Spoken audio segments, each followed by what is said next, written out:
Assalamualaikum warahmatullahi wabarakatuh.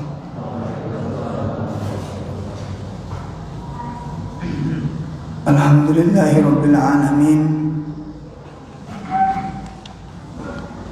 alladzi arsala rasulahu bil huda wa dinil haqq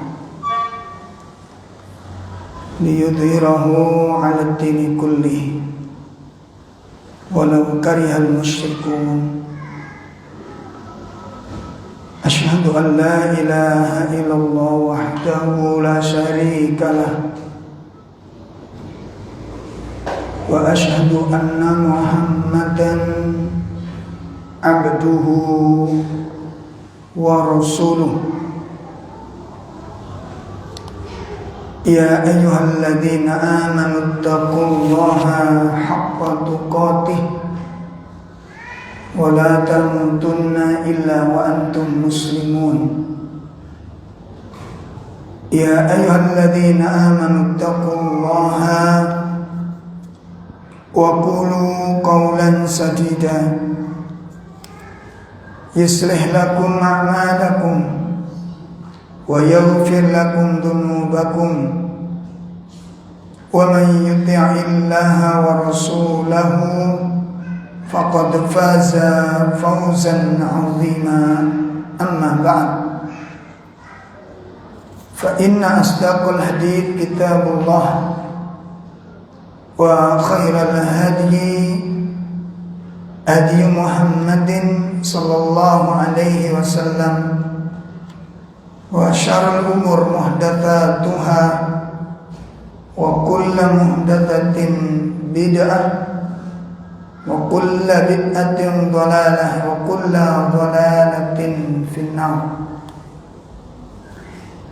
Ikhwatul iman rahimani wa rahimakumullah, Bapak Ibu jamaah majelis taklim yang semoga dimuliakan Allah Subhanahu wa taala. Mudah-mudahan pertemuan kita pada malam hari ini menjadi pertemuan yang dirahmati oleh Allah. Dan semoga majelis taklim yang kita adakan ini menjadi majelis taklim yang diberkahi oleh Allah Subhanahu wa taala.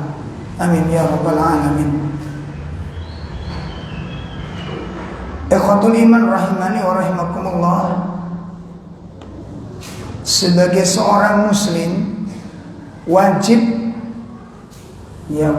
bagi kita semuanya untuk ma'rifah, untuk mengetahui tentang karakteristik agama kita. Ini wajib hukumnya. Dijelaskan di dalam kitab Salasatul Usul ketika membicarakan tentang wajibnya seorang muslim mencari ilmu, maka di situ ada 3 poin. Ilmu yang wajib untuk dipelajari. Yang pertama adalah ma'rifatullah, mengenal tentang Allah. Yang kedua ma'rifatul Rasul, mengenal Rasul sallallahu alaihi wasallam. Yang ketiga ma'rifatul Islam. Ya, dia wajib untuk mengenal tentang Islam. Nah, yang perlu dikenal ini apa tentang Islam ini? Ya, yang perlu dikenal apanya? Yang perlu dikenal itu adalah tentang karakteristiknya, segala persoalan-persoalan yang menyangkut kepada Islam ini. Ya, maka seorang muslim yang benar-benar mengkaji, seorang muslim yang benar-benar belajar untuk mengetahui tentang karakteristik al-Islam, maka itu nanti akan melahirkan, akan menumbuhkan apa? Rasa kebanggaan diri terhadap agamanya. Bangga kita dengan Islam. Ya, kita takjub Dan ini yang nantinya akan menjadikan semakin kuatnya di dalam dia berdiri di atas keislamannya ini. Ini yang nantinya tidak bisa digoyangkan oleh apapun. Nah, persoalannya adalah sekarang ini, kalau kita ditanya satu misal, yang antum kagumi dalam Islam itu apanya kira-kira? Antum kira-kira kita bisa nyebutkan apa enggak? Islam itu sempurna. Ya, dari sisi apanya sempurna itu? Ya. Jadi ini yang perlu kita ketahui ayolah ikhwah. Kalau Islam dikatakan Islam agama sempurna, yang sempurna dari apanya? Yang kita takjubi itu apa? Lalu kenapa kita pilih dan kita bangga di atasnya? Yang patut dibanggakan itu apanya? Gitu loh. Kan orang itu kalau membanggakan sesuatu, memuji sesuatu itu ono alasannya, gitu. Ya tidak? Seperti jenengan milih, contoh beli bakso aja, beli bakso. Di sini ada jual bakso, kenapa milih jauh-jauh? Ono alasannya borang?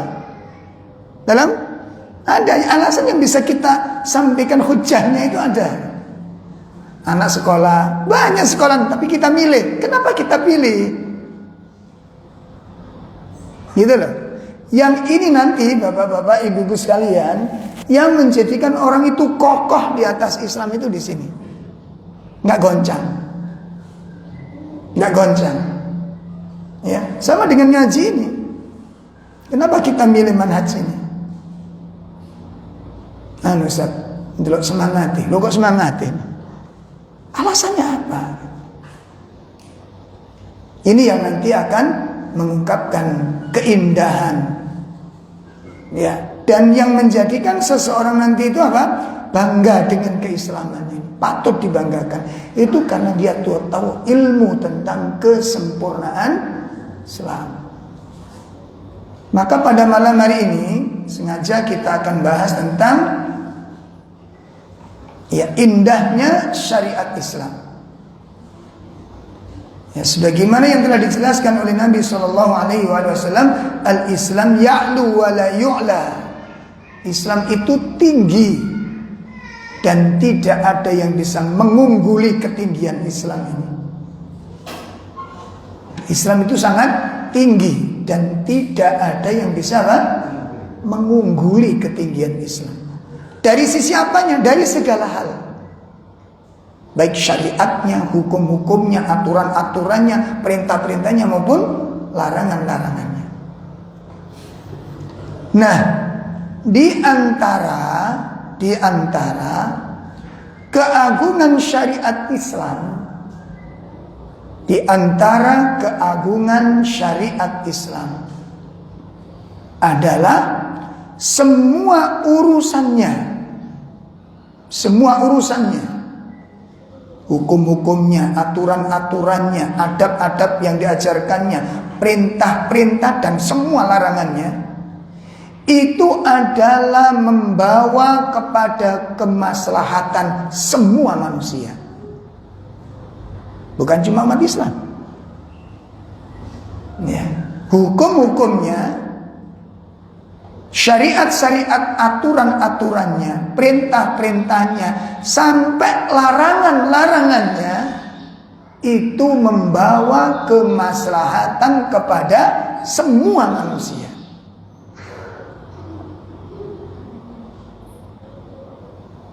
Ini. Adapun global, nanti kita akan bahas secara global dengan secara spesifik. Kita tunjukkan nanti. Sehingga ini nanti materi malam ini untuk membantah subhat, tuduhan-tuduhan dari orang-orang mulhidin, kelompok-kelompok yang suka menyimpang pikirannya, yang mengarahkan tuduhan-tuduhan keji bahwa Islam itu sumber teroris. Ini dibantah dengan materi ini. Dan kita nggak usah terlalu sibuk dengan tuduhan-tuduhan itu. Dan nggak usah dibahas terlalu berlebihan. Ya, kita bahas secara ilmiah. Baik. Jadi nanti kita bahas secara global terlebih dahulu, kemudian nanti kita bahas secara spesifik. Secara globalnya, yang membuktikan bahwa Islam ini seluruh syariatnya itu membawa kemaslahatan, kebaikan, kemanfaatan kepada seluruh umat. Kepada seluruh umat. Secara global masuk di dalam perkara tentang daruriyatul khams. Daruriyatul khams. Ada 5 perkara yang benar-benar dijaga oleh Islam.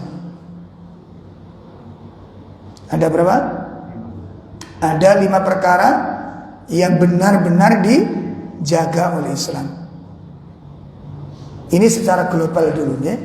Yang pertama tentang hifdzuddin, menjaga agama ini. Tentang menjaga agama. Islam merintahkan kita untuk menjaga agama kita ini. Bagaimana cara kita menjaga agama? Yang pertama adalah penekanan wajibnya thalabul ilm. Wajibnya untuk mendalami ilmu tentang din. Makanya Islam mengatakan wajib mempelajari ilmu agama. Ini yang pertama ya. Yang kedua, bentuk penjagaan kepada agama bagaimana? Dianjurkan untuk diamalkan agama ini. Bukan cuma dipelajari, diamalkan. Diamalkan, itu bentuk penjagaan agama. Nah, dari 2 nih Pak, dari 2 nih itu nanti akan nampak Islam tidak asing lagi. Islam menjadi asing itu kalau 2 ini lemah. Makanya kan ada hadis yang mengatakan bada'al Islam gharib ya. Kemudian wasayaudu kama bada'a. Islam dimulai menjadi asing. Nanti satu saat di akhir zaman Islam itu kembali menjadi asing. Nah, persoalannya adalah apa? Kenapa Islam menjadi asing? Apa sebabnya? Ya, dikatakan asing itu kenapa? Karena tidak dikenal oleh umat ini. Sampai umat Islam pun tidak kenal tentang syariat agamanya. Ya. Nah, ini harus kita ketahui sebab-sebabnya. Apa sebabnya? Yang paling mendasar ada 2. Yang pertama, sedikitnya ilmu umat Islam tentang ilmu agamanya. Sedikitnya umat Islam yang mau belajar tentang ilmu agamanya. Ini, coba saya tanya ke jenengan. Mulai tahun berapa panjenengan tahu kalau ada orang sholat gak boleh lewat di depannya? Mulai tahun berapa? Seelingnya. Kesimpulannya saya joki ngaji lah, gitu. Lah ya ora? Mulai kapan jenengan ngerti sholat itu boleh gerak, maju nutup shop, nutup rapat, melangkah, gendong bayi? Mulai kapan? Mulai ngaji. Sebelum ngaji tahu enggak? Tak tahu kita. Itu simpelnya begitu, gitu loh. Simpelnya begitu. Makanya ketika kita tidak pernah ngaji, ngelihat orang melakukan begitu, kelihatan apa? Nah, ini aliran opo iki ngono. Mesti melayu ini aliran, karena mana liyane soalnya. Gak duwe bahasa liyane soalnya. Aliran opo iki mlaku, soalnya kok mlaku-mlaku. Sing situ gendong bayi, engko mau dekek maning itu gendong maning. Iki aliran opo iki? Aneh semuanya. Saya pun juga demikian. Ya. Saya pun juga demikian. Tahun awal-awal 80-an ndak ngerti Pak. Ana wong salat saya jejer salat iki gumbul wong niku tahiyat niku tangane ndut ngene. Iki akhirnya kan ngelerek awake dhewe kan iki salat opo iki? Kok tangane apa jenenge? Ndut ini. Ya Allah. Mulai tahun berapa panjenengan ngerti nek ngombe panas, mangan panas gak oleh disebul? Mulai tahun piro? Ini tak takoni, jujur ae. Mulai tahun piro? Mulai ngaji. Saya kapan hari ngaji di pertokoan ada ibu-ibu. Ibu-ibu mulai tahun berapa? Nek mangan ambek ngombe panas kalau sebul. Malah di dekat saya itu mulai hari ini saya baru tahu jadi. Kenapa? Ternyata dia baru kali itu ngaji. Coba ini kalau disampaikan di masjid dilarang, aneh kita. Mulai kapan ini dilarang? Wong saya Islam sejak kecil tidak pernah dengar begitu. Itulah menjadi Islam dari asing. Jadi pikiran kita cuma ngeres aja, aliran. Nggak ada yang lain soalnya. Nggak punya bahasa lain. Astagfirullahaladzim. Itu belum yang lain loh Pak. Belum yang lain. Bang saya itu pertama kali meninggalkan kampung halaman, kemudian ke Sidoarjo, mulai kenal sunnah, kenal Masya Allah. Banyak akhirnya terjadi perubahan.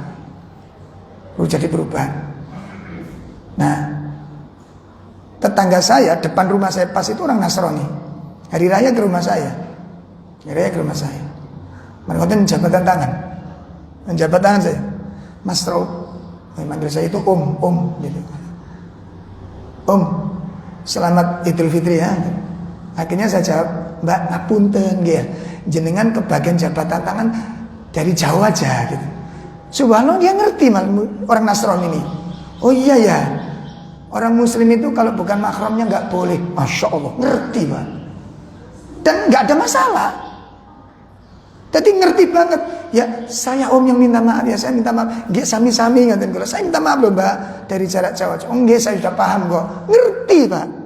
Begitu saya pulang kampung, jarak 1 hari berikutnya kan di kampung itu ada nama jenenge? Apa? Jalan-jalan itu. Unjung-unjung Pak, unjung-unjung. Akhirnya ada dulu yang tetangga-tetangga dan kiri datang gitu kan. Ustaz, salaman ngoten, lahir batin ngoten. Lah kula kudu apa sing lahir batin, kula kudu ngoten. Mangkele apa senenge ngono. Guyon ngoten. Mbak, dari Jawa aja ki. Oh iya ndak apa-apa sering. Ngono iku wis gak enak plentos ngono, Pak. Ngerti plentos? Mencep. Lah nggih mboten napa-napa jare.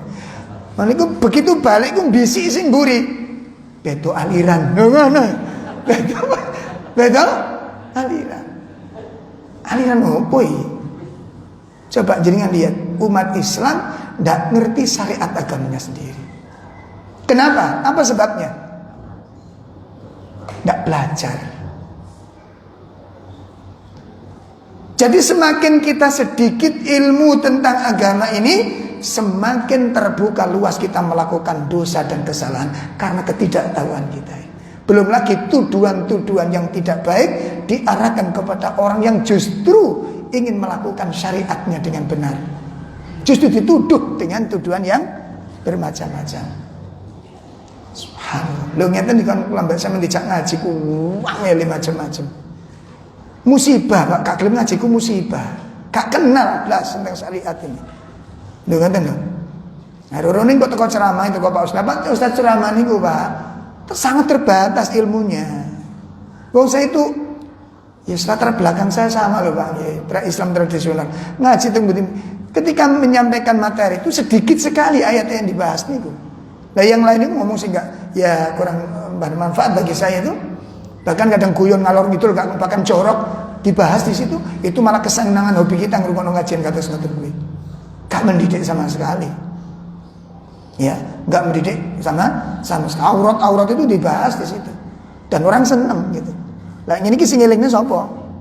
Lek anak sampean ngomong sing aurat ditupul jorok ini. Tapi kalau sing ceramahnya sapa sing ngomong aurat diomong di tengah forum begitu, sapa sing ngelingne? Dan itu terjadi gitu loh, ya. Baik. Ini cara menjaga agama yang pertama dengan apa? Mengamalkan. Jadi sumber yang menjadikan faktor Islam menjadi asing di mata umat Islam, tidak dikenal, ya, itu karena minimnya umat Islam yang mau belajar ilmu. Minimnya umat Islam yang mau belajar ilmu. Tidak ngerti syariat. Ya, enggak ujuk-ujuknya madhab, ujuk-ujuknya aliran, itu aja yang dibahas sudah. Enggak ada bandiannya. Yang kedua, yang menjadikan Islam itu asing di mata umatnya adalah sedikitnya orang-orang yang mengamalkan walaupun dia sudah mengetahui. Jadi jangan dikira orang gak beramal itu gak tahu.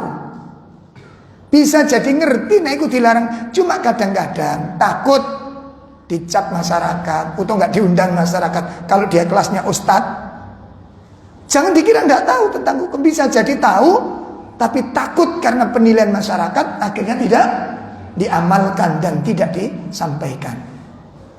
Paham ya? Jadi jangan dikira nggak ngerti, ngerti lah. Banyak yang mengerti gitu.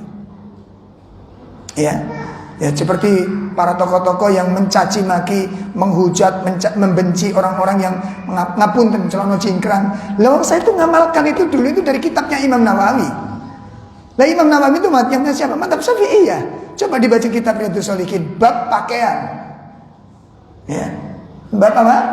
Pakaian. Oh dicaci maki, hujat habis-habisan. Lah yang kita amalkan itu kitab Riyadhus Shalihin ya. Kitabnya Imam Nawawi, dan Imam Nawawi itu dikenal apa? Tokoh daripada mazhab Syafi'iyah. Lah kok aneh mereka tidak akhirnya membenci. Dan saya yakin, wong saya tahun berapa masih bujang Pak saya. Diundang qiraah di daerah Mojosari sana, di pondok pesantren teman-teman hadirin, ya, saya diundang. Dan teman saya itu menjelaskan, sakjane sing bener niku kayak sampean. Jelas. Tapi begitu saya di kampung dimusuhi, dia enggak bela gitu. Dia nggak bela, dia malah belani wong kampung. Nah, ini kemungkaran yang saya lihat, dan demi Allah saya percaya, demi Allah itu terjadi. Bukan nggak ngerti, Pak, ngerti. Ya, masya Allah. Jadi diamalkan. Jadi wong sing ngerti gak gelem ngamal, akhirnya asing, gitu. Asing akhirnya. Jelas ya. Baik, ini diantara bentuk menjaga agama. Yang ketiga, agama harus diwariskan, dikenalkan, diajarkan kepada anak-anak kita. Jadi ada 3 langkah untuk menjaga agama. Yang kedua, termasuk bagian dari daruriyatul khams, ya, menjaga 5 perkara ini adalah hifdzun nafs, menjaga jiwa. Menjaga apa? Menjaga jiwa. Di mana syariat Islam melarang melukai, menyakiti, membunuh tanpa alasan yang benar. Termasuk kepada orang kafir, nggak boleh kita melakukan tindakan-tindakan anarkis tanpa alasan yang dibenarkan oleh syariat. Jelas ya? Apalagi pertumpahan darah, menghilangkan sebuah jiwa. Ini dilarang keras oleh Islam. Dilarang keras oleh Islam.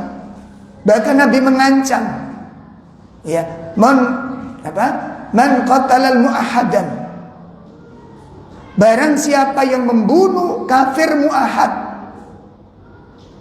barang siapa yang membunuh kafir mu'ahad, lam yarih raihatal jannah, dia tidak akan mencium bau surga. Bayangkan, siapa kafir mu'ahad itu? Kafir mu'ahad itu orang kafir yang punya perjanjian damai dengan kaum muslimin. Itu namanya kafir mu'ahad, punya perjanjian damai. Atau kafir dhimmi, orang kafir yang mendapatkan perjaminan keamanan dari pemerintah muslim. Ya, lah ini nanti di pembahasan kafir itu kafir yang mana. Jadi nggak setiap orang kafir mesti harus dilakukan tindakan-tindakan yang tidak benar, dan itu nanti ada ilmunya, dan tidak boleh hukum asal haram. Hukum asal haram, membunuh jiwa tanpa ada alasan yang benar. Sehingga bagaimana sikap Islam kepada terorisme? Kita tolak bahwa itu bukan ajaran Islam. Kita tolak, ya, kita ingkari, ya, bahwa itu diatasnamakan jihad Islamiyah. Ya, ini merupakan sebuah kejahilan yang mereka lakukan untuk melakukan teror kepada manusia. Di Islam menjaga jiwa, tidak dibolehkan melukai, ya, kemudian menyakiti atau bahkan membunuh tanpa ada alasan yang benar.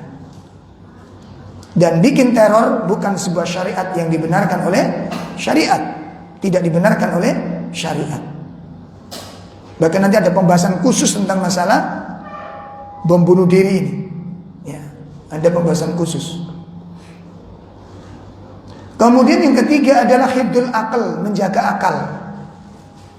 Menjaga akal. Jadi akal-akal manusia ini yang paling mahal, nikmat termahal bagi manusia itu akalnya. Ya, sehingga perkara-perkara yang bisa merusak akal itu diharamkan oleh syariat. Khamr diharamkan. Kenapa? Merusak akal. Merusak akal. Makanya kalau kemarin rencana mau dihalalkan, ini berarti dihalalkan merusak akal manusia. Dan hancur manusia ini. Ya, karena khamr itu sudah tidak bisa diragukan lagi, itu merusak akal manusia, merusak jiwa manusia. Ya, merusak akal. Kalau manusia itu yang menjadi kemuliaan itu akalnya, lalu akalnya rusak, terus apalagi yang diharapkan dari manusia? Dan alhamdulillah Allah masih menolong, akhirnya dibatalkan. Mudah-mudahan Allah menolong para pemimpin kita, diberikan hidayah dan petunjuk, ya. Ini yang keberapa? Yang ketiga, hifdzul akal, menjaga akal. Coba perhatikan cantiknya Islam, indahnya Islam. Ini global, Pak, ini global. Kemudian yang keempat, hifdzul iffah wan nasab. Hifdzul iffah wan nasab, menjaga kehormatan dan menjaga keturunan nasab. Sehingga ada sebuah syariat di sana. Satu, untuk menjaga kehormatan, jangan sampai kemuliaan kehormatannya umat Islam jatuh, hilang. Disyariatkannya sedekah, disyariatkannya zakat, disyariatkannya infak. Ini supaya umat Islam tidak terjatuh di dalam kehinaan dengan meminta-minta dan mengemis. Paham ya? Maka di sini ada syariat yang namanya zakat, namanya sedekah, namanya infak. Nih, makanya panjenengan kalau sedekah usahakan mendatangi rumah orang yang disedekahi. Jangan orang yang disedekahi disuruh datang ke rumah kita, jangan. Ini kebalik ini. Pak sampeyan cukup ning omah yo. Nek sampeyan sing ngeterno apa alasane apa? Ya. Kecuali ada udzur syar'i. Kalau enggak ada jangan. Kita yang harus ngantar ke rumahnya. Kenapa? Syariat sedekah itu menjaga kehormatan. Beda, Pak. Sampeyan rasakno nggih, sampeyan rasakno. Nek wong sing sugih metu teko omahe, mlebu nang wong miskin, itu tidak menghilangkan apapun. Justru satu, memperindah akhlaknya, memuliakan kedudukannya, mengangkat derajat. Semakin mulia orang kaya datang ke rumah orang miskin, itu semakin tinggi derajatnya. Paham ini? Jelas ya? Kalau orang miskin yang keluar rumahnya lalu mendatangi rumah orang kaya, bagaimana? Bagaimana? Mulia atau jatuh? Islam mensyariatkan sedekah itu untuk menjaga kemuliaan mereka. Sehingga kita lihat praktek yang dipraktekkan oleh Nabi, yang dipraktekkan oleh Abu Bakar, yang diprakteknya oleh Umar, Utsman, Ali dan seterusnya, itu mereka yang mendatanginya. Ya, mereka mendatanginya. Bukan malah disuruh antri di depan rumah, ya, berjalan sampai 3 kilo dapat beras 3 kilo. Ya, oleh beras 3 kilo melakukannya 3 kilo. Kaimbang, Pak. Ada yang pingsan, ada yang mati, bahkan itu naudzubillah. Dan itu tidak terjadi mestinya. Ya, itu masya Allah. Makanya tolong disempurnakan, ya, disempurnakan. Hifdzul iffah, menjaga kehormatan. Sehingga kalau orang kaya yang datang ke rumahnya orang miskin, itu akhirnya apa? Satu, kehormatannya orang miskin terjaga, kebutuhannya terpenuhi. Kehormatannya terjaga, ya, kebutuhannya terpenuhi. Seperti Bami. Dan kalau orang kaya yang datang itu lebih mudah, Pak, urusannya. Sampai duit kendaraan, duit tenaga, nek repot yang bayar uang, duit ya ketika apa katanya sampai nyuruh orang membuka lapangan pekerjaan, toh? Ayo Pak, tolong antarkan ini ke sana. Nanti terkasih. Kan sudah subhanallah itu. Ya. Jadi kadang-kadang kita ini nggak mau datang ke rumah orang-orang miskin. Makanya kalau mbak Samin nggak lembut-lembut hati ini. Karena tidak pernah kita duduk di rumahnya orang miskin. Pernah nggak kita? Berapa kali kita datang ke rumahnya, duduk di sana 1 jam, cek ngerasa penderitaan gitu loh. Nggak pernah kita, makanya nggak lembut-lembut hati ini. Dan tidak ada syukur akhirnya. Coba kita duduk di sana 1,5 jam ngobrol dengan orang miskin, mendengarkan tentang penderitaan mereka. alangkah sengsaranya mereka, kesulitan-kesulitan mereka. Lalu kita keluar, subhanallah, kita punya tempat sendiri, rezeki begitu mudah, fasilitas begitu mudah. Mereka, padahal jenengan duduk cuma 1,5 jam sudah tersiksa. Mereka berapa tahun tersiksa? Ya, coba ini dibiasakan. Ya, biasakan.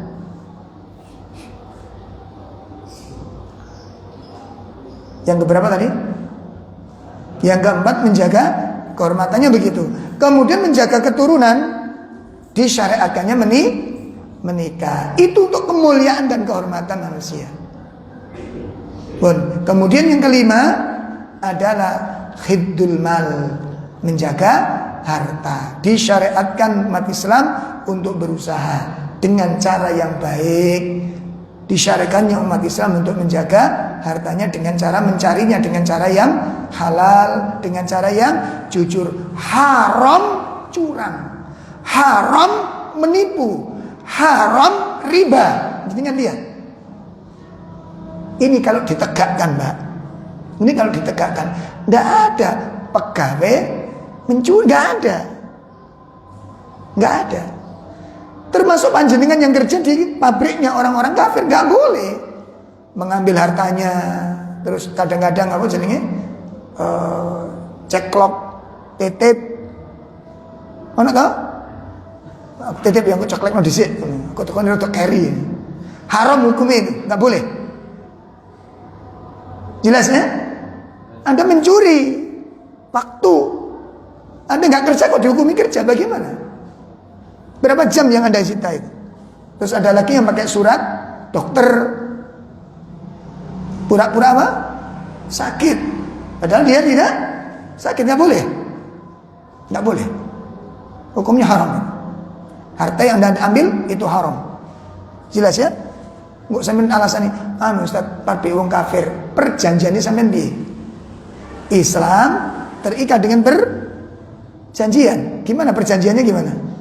Jadi waktu bikin proposal itu gimana? Gimana? Saya akan, kalau saya diterima di perusahaan Bapak yang Anda pimpin, saya akan,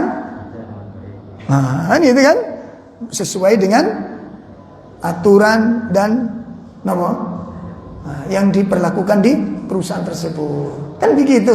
Nah, apakah boleh perusahaan mengizinkan jenengan kayak begitu itu, gitu loh? Ini perjanjian.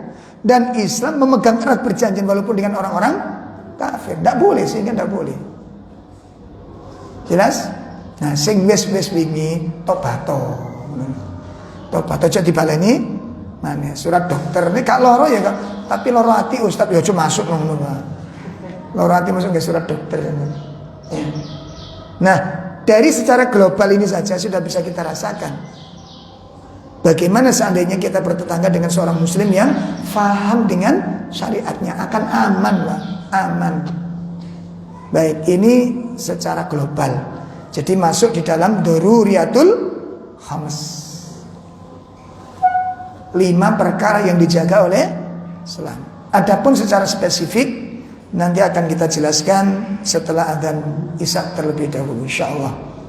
Baik, kita jeda sebentar, kita dengarkan adzan Isya. Silakan.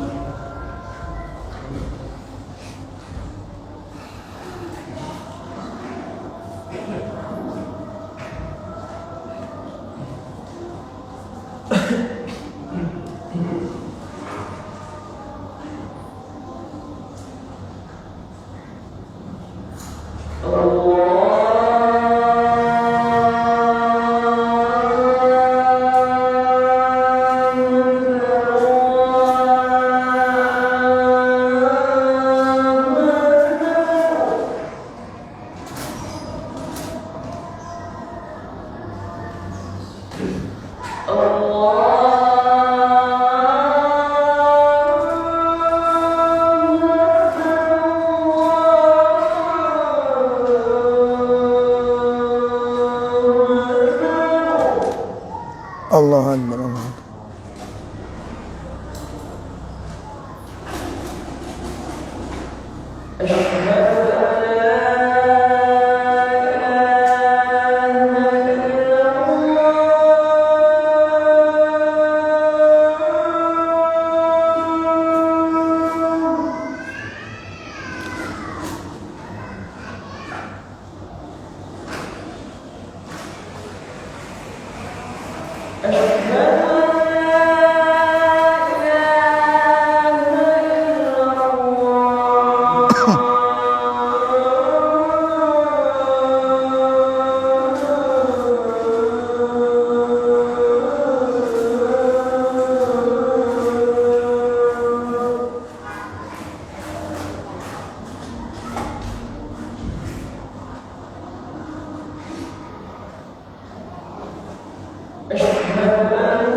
La haula wala quwata illa billah.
La ilaha illallah Muhammadur Rasulullah. Allahumma rabbani taqabbal salatal qaimat.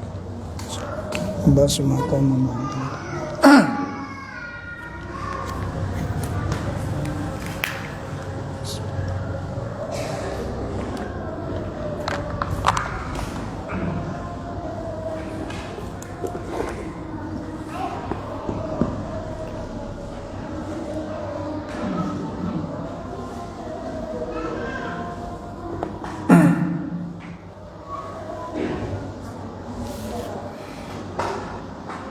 Baik, kita lanjutkan.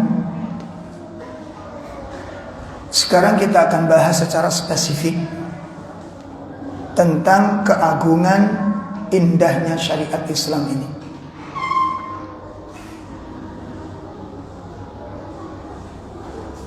Jadi secara globalnya tadi, ya kesimpulannya, tidak ada satupun perintah, tidak ada satupun perintah di dalam Islam kecuali perintah itu di dalam kebaikan. Saya ulangi, tidak ada satupun perintah di dalam Islam kecuali perintah itu di dalam kebaikan.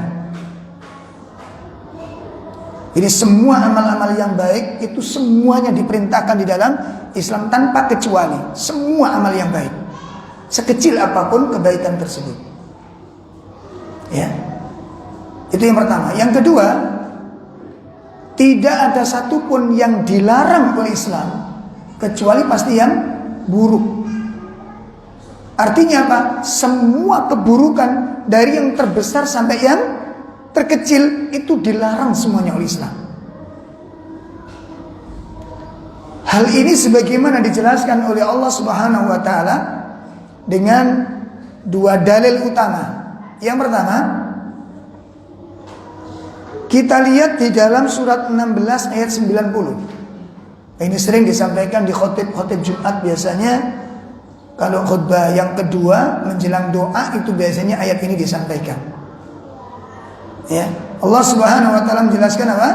Innallaha ya'muru bil adli wal ihsan wa ita'idil qurba wa yanha 'anil fakhsya'i wal munkar wal baghi ya'idukum la'allakum tazakkarun.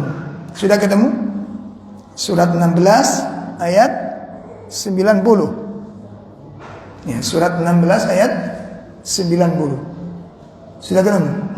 Sesungguhnya Allah Subhanahu wa taala, ya, ada yang Mbak terjemah silakan.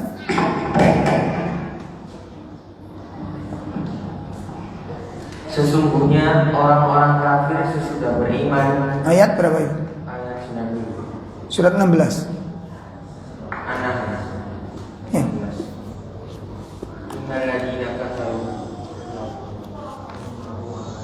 Bukan innallaha ya'muru bil adli wal ihsan.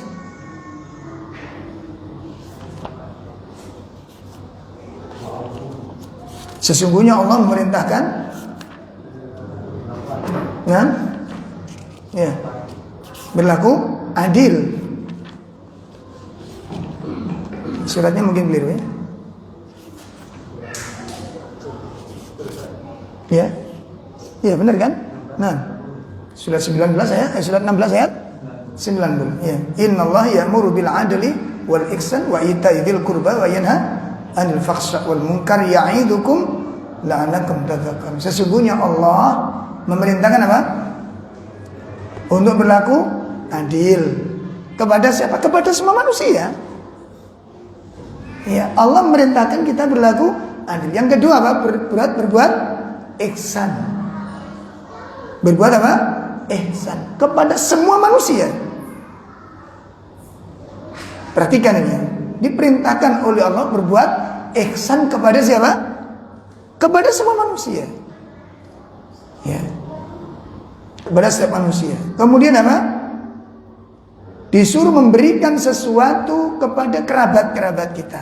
Tidak boleh memutuskan hubungan kekerabatan. Dan Allah melarang wa yanha 'anil fakhsya wal munkar wal baghi. Allah melarang kita dari perbuatan keji, Allah melarang kita dari perbuatan mungkar, dan Allah melarang kita apa? Bermusuh-musuhan. Perhatikan, disimak ini. Lalu di mana dituduhkan kekerasan-kekerasan itu kepada Islam? Di mana? Dari mana dasarnya nanti itu? Kalau nanti ada umat Islam pelaku itu oknum, yang jelas bukan Islam yang disalahkan. Jelas ya? Nanti satu misal begini. Di Perumtas ini ada pemabuk. Apa dibilang Perumtas itu pemabuk? Begitu Anda setuju? Anda setuju? Oknum, jangan Perumtasnya digarap. Gitu loh. Paham ya? Dan kalau seandainya ada sebuah partai ada sebuah partai organisasi korupsi, manusianya yang korup oknumnya, apa dikatakan partainya partai korupsi? Sepakat? Sepakat atau enggak?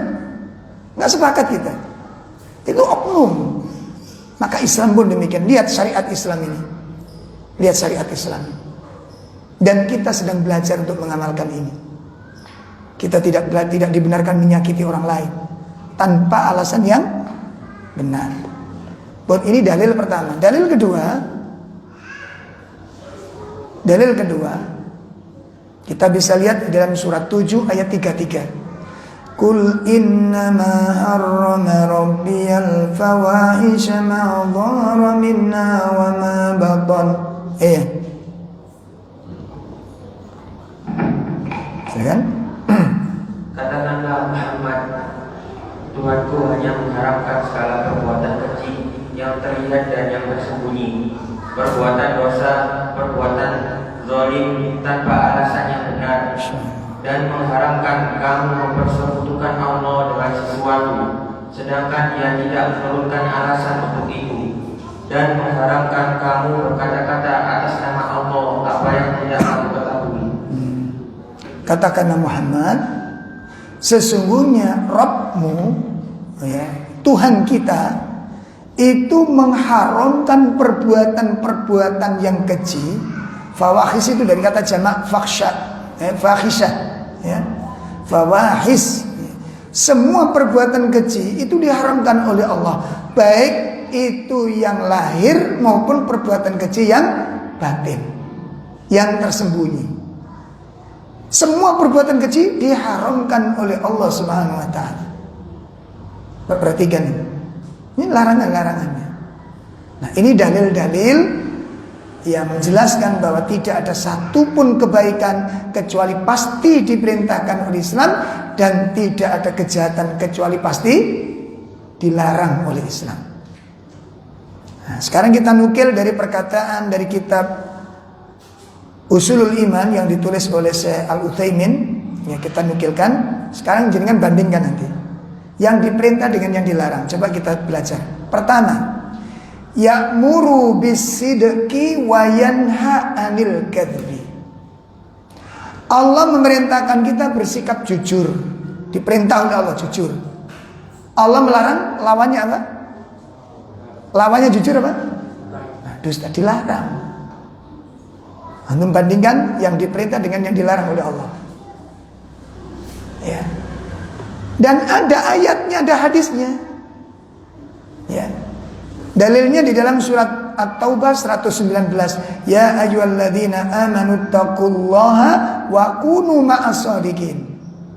Hai orang-orang yang beriman, bertakwalah kamu kepada Allah, dan hendaknya kamu selalu berkumpul bersama orang-orang yang jujur. Ini dalilnya. Allah perintahkan jujur, Allah melarang apa? Dusta. Untuk melihat ini. Ini kalau diterapkan, yang mendapat manfaat siapa? Nah, kalau ini diterapkan dalam seluruh kehidupan, yang mendapat manfaat siapa? Hah? Apa umat Islam saja? Semua manusia mendapat manfaat. Kalau seandainya umat Islam jadi pegawai orang-orang kafir, nggak ada yang dirugikan sama sekali. Kalau syariat ini diterapkan dengan baik. Satu, ya. Kemudian Nabi juga mengingatkan, alaikum bis-sidqi wa iyyakumul kadhib.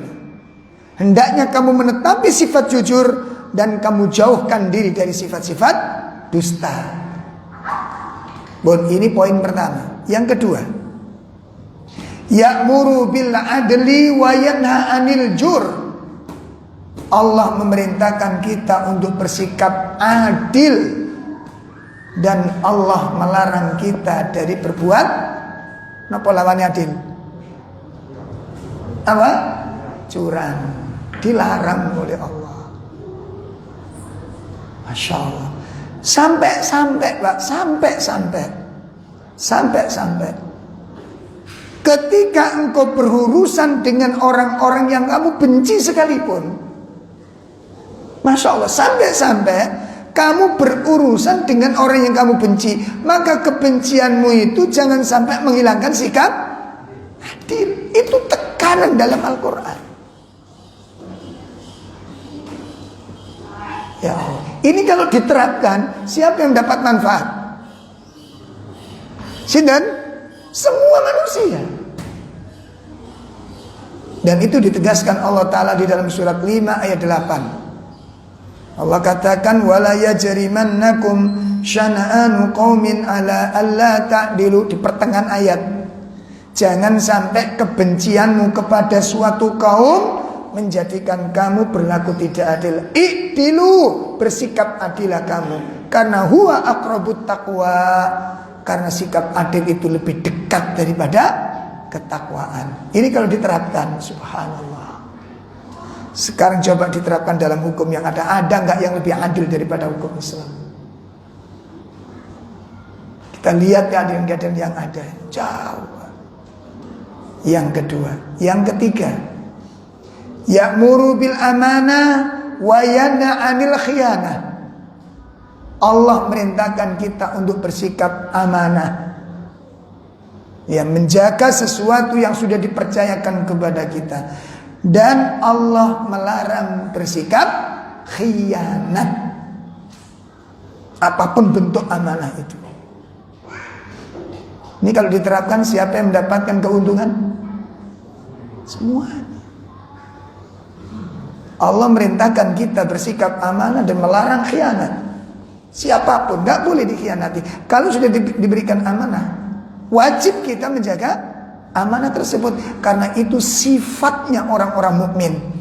Sedangkan orang yang mengingkari khianat, mengkhianati amanah, disebut apa? Munafik. Salah satu di antara tanda munafik apa? Wa idza tumina khana. Dan amanat itu luas, Pak. Agama itu amanah. Keluarga itu amanah. Dijaga keluarga itu. Karena keluarga itu merupakan amanah. Ya, rahasia orang itu amanah, nggak boleh diceritakan. Awas perhatikan ini. Perhatikan. Jadi sampean iku nek diceritani wong, kayak ceritaan kanca sampean, ya. Ibu-ibu tolong diperhatikan. Mbak, iki sampean tok lho sing tak ceritani. Aku njaluk tolong ojo diceritakan. Ibu kandung saya tak ceritakan. Kakak kandung saya tak ceritani. Sampean tok tak ceritani. Tolong jangan diceritakan. Maka ibu wajib menjaga ini sampai meninggal dunia. Sekalipun suami nggak boleh tahu. Kadang-kadang cerita nang sing lanang. Ya, sampean kenal kalau Mbak Endang. Tapi ayo aku tok ya sing diceritani soalnya. Ini khianat sudah. Anda sudah berkhianat kepada teman Anda. Dan ini sifatnya bukan sifat orang mukmin demikian ini. Nggak boleh. Walaupun istri merengek, suami merengek-rengek. Mana istri suami merengek-rengek? Lah bu, iku mengkok cerita kok cing gedune. Ya ono masalah. Apa dengan suami? Rahasia. Lho ngono. Nek sing wedok ngomong rahasia, iku sing wedok cok sing lanang uber-uber. Wong kadang mesti kandhani rahasia. Rahasia apa rek mosok ambek bojone dhewe gak oleh. Tukokno sambel wong lanang ini. Ndak boleh sudah. Anda ingin istri Anda menjadi pengkhianat? Ya, tidak boleh, tidak boleh. Ini amanah. Saya belajar Pak begini nih, karena saya banyak tahu rahasia jamaah. Ini surat di rumah saya. Lah istri saya, ono masalah popi, tidak boleh. Mau sore,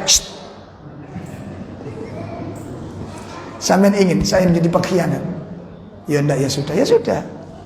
Makanya nanti biasanya kalau orang-orang curhat ke rumah itu, boleh nggak istri saya gabung supaya nanti nggak jadi fitnah. Nah sing curhat mau wedok kadang-kadang janda terus cantik bisa kan jadi masalah ini. Ya, kan bahaya. Ya. Jadi Islam memerintahkan kita untuk menjaga amanah. Ya.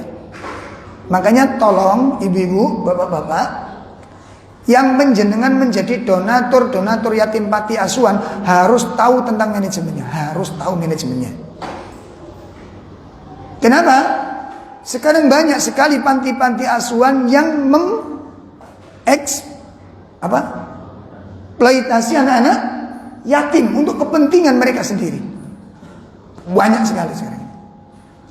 Makanya jadikan kalau menjadi donatur wajib mengetahui manajemennya, tahu persis. Kalau nggak keluar aja. Cari yang jelas. Paham ini Pak? Kadang-kadang kita sudah mempercayakan, sudah percaya gitu. Tahu manajemennya. Dan yayasan wajib terbuka. Wajib terbuka. Ya. Jadi kalau ada sampai pengurus-pengurus panti asuhan, pengurus pengajian memanfaatkan dana-dana seperti ini untuk kepentingan sendiri, maka pencopet lebih mulia dari mereka. Paham ini? Perampok lebih mulia dari mereka. Karena perampok jelas sadar dia jahat. Pengurus pengajiannya tadi kayak sadar itu kok nanti. Ya, pengelola yang tidak boleh. Perampok lebih baik, penjamret lebih baik. Jelas ini ya. Nggak boleh mengatasnamakan agama untuk kepentingan diri sendiri. Amanah, masya Allah, amanah. Dan banyak ayat-ayat di dalam Al-Quran yang memerintahkan kita untuk bersikap amanah. Sebagaimana Allah Subhanahu wa ta'ala sebutkan, dicatat saja nanti dilihat di dalam rumah. Surat 4 ayat 58. Surat 4 ayat 58. Surat 8 ayat 27. Ini perintah-perintah untuk menjaga amanah. Ya. Nah, keluarga juga merupakan apa? Amanah. Enggak boleh disakiti istrinya, enggak boleh disakiti. Enggak boleh didolimi. Enggak boleh disia-siakan. Baik, yang keempat, indahnya Islam. Ya. Mulianya Islam. Yang keempat, ya'muru bil wafa wa yanha 'anil ghadar. Allah memerintahkan kita untuk memenuhi janji dan Allah melarang kita untuk mengingkari janji. Nah, perhatikan. Ini kalau diterapkan, Pak, diterap nih, yang mendapatkan manfaat sinten? Hah? Coba kalau umat Islam yang mengendalikan umat ini dan syariat ini dijadikan, subhanallah, tidak boleh mengingkari janji. Janji harus ditepati. Makanya Islam ini memerintahkan kita menepati janji dan melarang kita untuk mengingkari janji. Banyak ayat-ayat yang memerintahkan demikian. Dan itu sifat orang-orang mukmin, adalah mereka yang menjaga janji-janji dari Allah Subhanahu wa ta'ala maupun perjanjian-perjanjian dengan manusia. Nah, itu sifat mukmin yang sejati. Sebagian Allah katakan di dalam surat 23 ayat 8, walladzina hum li amanatihim wa ahdihim ra'un. Ya. Kemudian yang kelima, indahnya syariat Islam, ya'muru bi kulli khuluqin fadil wa yanha an kulli khuluqin safil. Allah Subhanahu wa ta'ala memerintahkan umat Islam untuk memiliki akhlak yang baik dan melarang akhlak-akhlak yang tercela. Perhatikan, bandingkan ini, yang diperintah dan yang dilarang. Coba tuh lihat. Makanya kalau bersama ini saja nih Pak, semakin ngaji itu semakin bagus akhlaknya. Pada orang tua, pada mertua, pada tetangga, kepada siapa saja. Kalau jenengan itu juragan, itu berakhlak baik dengan karyawan. Kalau Anda itu karyawan, berakhlak baik kepada majikan. Itu seharusnya demikian. Seharusnya demikian. Ya. Karena Allah melarang akhlak yang buruk ini kepada siapapun. Ya, terutama para dai-dai, para murabi, para pendidik-pendidik. Sangat tidak dibenarkan kalau memiliki sifat-sifat yang tidak baik, sangat tercela. Ya, dilarang, dan dia tidak pantas menjadi seorang pendidik kalau akhlaknya tidak baik. Dan Islam memerintahkan semua akhlak yang baik dan melarang dari semua akhlak yang tercela. Yang keenam, ya'muru bi husnil jiwar wa yanha 'anis sayyi'ah. Ya. Islam memerintahkan kita untuk berbuat baik kepada tetangga-tetangga kanan kiri kita. Dan melarang kita berbuat buruk, menyakiti atau mengganggunya. Masya Allah, dengan masyarakat antum lihat. Sehingga tidak dibenarkan kalau seorang muslim yang sudah menjadi thalabul ilm, yang dia sudah belajar tentang ilmu, tidak memiliki akhlak yang baik dengan tetangga kanan kiri. Menutup diri dan tak peduli dengan lingkungan, ini tentu akhlak yang diingkari oleh Islam. Akhlak yang diingkari oleh Islam. Karena kita diperintahkan untuk berbuat baik kepada tetangga kanan kiri kita. Mengenalnya, bagaimana keadaannya, mengunjunginya, membantunya, meringankan bebannya, memudahkan segala kesulitannya, menanggung permasalahan-permasalahannya. Ini akhlak yang diajarkan oleh Islam. Nah, kalau kita cuma diem aja gitu ya, tetangga sakit gak ngerti, tetangga sakit kita gak mengunjungi, tetangga menderita kita pun gak tahu, ini sudah keluar dari syariat Islam. Ini bukan akhlaknya seorang muslim. Saya dipahami ya Pak? Apalagi yang tinggal di perumahan itu kadang-kadang tertutup kita ini. Ya, tetangga itu kayak apa sih tetangga nih? Batasan tetangga gimana? Bagaimana pendapat para ulama batasan tetangga itu? Ke kanan 40, ke kiri 40, ke depan ke belakang 40. Itu namanya tetangga. Makanya itu kuomah pinggir sawah ya. Pinggir sawah, pinggir kuburan. Banyak muhasabah. Ya. Ini bertetangga, wajib kita. Wajib. Sampai Nabi mengingkari keimanan. Saya ulangi, Nabi mengingkari keimanan orang yang mengganggu tetangganya. Apa kata beliau? Wallahi la yu'min. Wallahi la yu'min. Wallahi la yu'min. Nabi itu kalau bersabda tidak usah bersumpah itu benar. Ini pakai sumpah. Dan 3 kali lagi. Demi Allah, orang dikatakan tidak beriman. Demi Allah, orang itu tidak beriman. Demi Allah, seseorang tidak dikatakan beriman. Sahabat nanya, manhum ya Rasulullah? Siapa orang itu?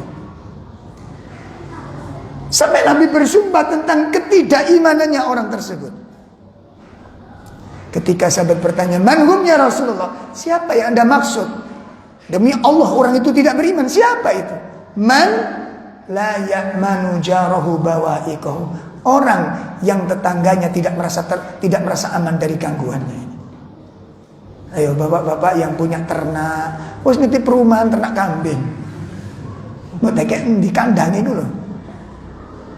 Ya bener sampean dekek tanah sampean ambune iso sampean kek nerung sampean dhewe ngono. Bisa ora?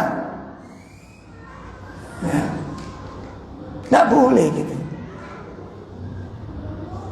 Nggak dibenarkan demikian ini. Kalau bikin ternak-ternak, pastikan aman dengan sekitar ini. Yang usaha-usaha, pastikan aman dengan tetangga. Kalau tidak begitu, ada bergantian rugi dengan tetangga kanan kiri. Ya, ini wajib soalnya, wajib. Bahkan Nabi SAW menjadikan standar orang itu beriman dengan benar. Man kana yu'minu billahi wal yaumil akhir. Apa katanya? Fal yukrim jarahu. Barang siapa beriman kepada Allah, beriman dengan hari akhir, hendaklah apa? Muliakan tetangganya. Ustaz, bagaimana kalau tetangga kita Nasrani? Tetap wajib. Wajib memuliakannya dengan cara sesuai dengan syariat di dalam muamalah, bukan dalam masalah ibadah. Saya dipahami ini? Jadi kalau kita punya tetangga Nasrani kemudian dia pergi keluar kota, dijaga rumahnya. Dijaga rumahnya. Kalau kotor halamannya dibersihkan. Ya mungkin di jalannya dekat halamannya kotor, dibersihkan. Dan ini kewajiban bagi seorang muslim, masya Allah. Ya. Kemudian yang ketujuh, ya'muru bisilaturrahim. Allah merintahkan kita untuk bersilaturrahim. Ya. Wajib kita untuk menyambung hubungan kekerabatan.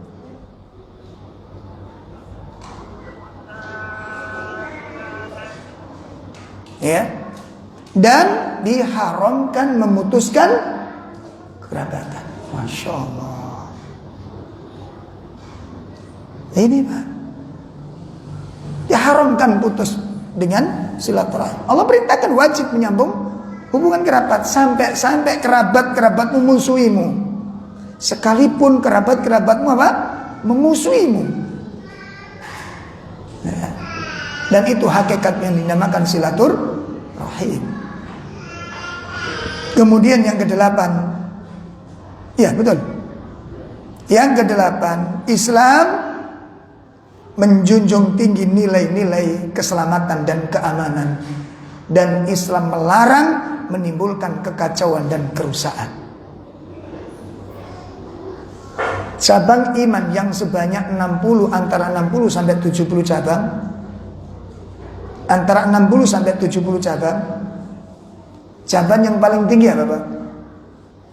Ucapan La ilaha illallah. Cabang iman yang paling rendah apa? Menyingkirkan gangguan dari tengah. Ini menunjukkan tentang bahwa Islam menjaga keselamatan orang lain. Jangan sampai orang lain terganggu. Jangan sampai umat Islam orang lain apa? Celaka karena sesuatu yang membahayakan. Disuruh menyingkirkan. Itu ajaran iman. Jadi kalau ada sesuatu yang mencelakakan orang, disuruh menyingkirkan kita. Menyingkirkan gangguan dari tengah jalan. Apa itu cabang pohon, apa itu ranting pohon, apa itu paku atau besi atau batu yang memang nanti dikhawatirkan. Ini kalau nggak disingkirkan, ini membahayakan orang lain. Maka wajib kita berhenti sejenak untuk menyingkirkannya. Dan yang begini ini butuh keseriusan. Kadang-kadang ngerti dalilnya, ya pas lewat terus anak waktu jengunguk ngono, iya Pak. Batin ngomong sakjane. Ngerti gitu loh. Coba berhenti sejenak. Apa sih kerugiannya? Kadang-kadang kita gengsi, Pak. Dan itu subhanallah kalau kita ajarkan. Alhamdulillah anak-anak kami kita biasakan demikian. Jadi kalau sepeda motor itu kalau kadang-kadang kebakar, "Abi kok terus saya? Ada apa?" "Tadi ada batu," katanya. Dan anak-anak yang menegur karena sudah dibiasakan demikian. Coba dibiasakan dengan anak-anaknya. Ketika berjalan sama istri mungkin berhenti. Ada apa? Ini ada batu, coba kita singkirkan. Meraktek mengulik itu nggak gampang, Pak. Loh bener apa enggak? Teori ini gampang dulu hadis. Tapi kalau misalnya sudah tok yang delok watu tenguk-tenguk sama lu gede ini ya meneng aja kalau sampean. Jelas ini ya. Jadi Islam menjaga nilai-nilai keselamatan dan keamanan umat. Nah kalau gangguan-gangguan di tengah jalan disuruh menyingkirkan, bagaimana sekarang kalau kita melemparkan gangguan di tengah jalan? Ini sesuai dengan iman atau bertentangan dengan iman? Coba. Ayo, sampean renung. Iku saya ingin nih, ono gelas sampean pecah, uncang nang jopo sing sampean. Ini bertentangan dengan iman atau sesuai dengan iman? Itu baru pecahan gelas. Saiki sampean nguncang bom. Iman model ndi sing ngajari kaya ngono kuwi. Dan kita ingkari itu semuanya bukan dari syariat Islam. Kalaupun iya, ada sebagian oknum kemungkinan terjadi. Satu, di antaranya adalah salah kaprahnya dia di dalam memahami syariat Islam, atau ada oknum-oknum lain yang ingin merusak Islam dari dalam. Syariat Islam demikian. Oleh karena itu ayo ikhwah rahimani wa rahimakumullah, setelah seperti ini sudah kita ketahui, maka adalah kita siapkan diri kita untuk mengamalkan syariat ini dengan sebaik-baiknya. Adapun nanti ketika ada pasti ada fitnah, tuduhan-tuduhan yang keji diarahkan kepada kita, apa perkataan yang harus kita lakukan? Hasbunallahu wa ni'mal wakil. Hasbunallahu wa ni'mal, Allah cukup menjadi pelindung bagi kita semuanya. Nanti Allah yang mengatur. Jelas ya? Jadi perbuatan dolim tidak mesti harus kita balas dengan kedoliman yang serupa. Saya cukupkan sampai di sini, kurang lebih mohon maaf. Wassallallahu ala nabiyyina Muhammad subhanakallahumma wa bihamdika asyhadu an la ilaha illa anta astaghfiruka wa atubu ilaik. Assalamualaikum warahmatullahi wabarakatuh.